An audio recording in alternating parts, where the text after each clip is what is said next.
Alabama, 50 miles from Montgomery, outside of a little place called Troy.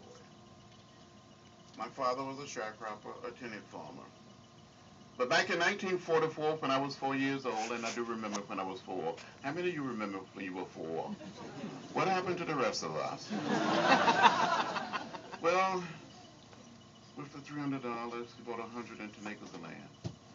And on this land, we raised a lot of cotton and corn, peanuts, hogs, cows, and chickens. It was my responsibility to care for the chickens. And I fell in love with raising chickens like no one else could raise chickens. I became very good at raising chickens.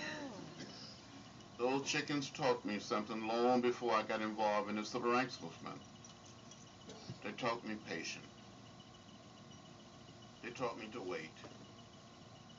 They taught me to never give up and never give in.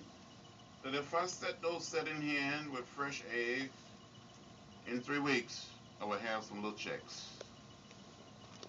But the philosophy and the discipline of nonviolence that I came to embrace when I was only about 18 years old.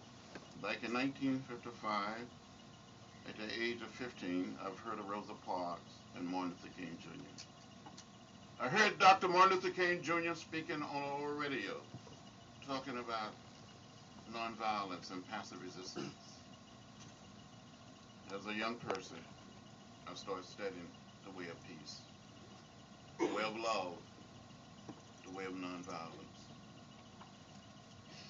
to lay down the burden of bitterness, the burden of hate, and try to move toward that sense of community, that sense of one family, one people, one house. In this little book, Across That Bridge, I try to suggest that there's a better way. There's a better example of moving toward a sense of community, not just the American community, but the world community. What is faith all about?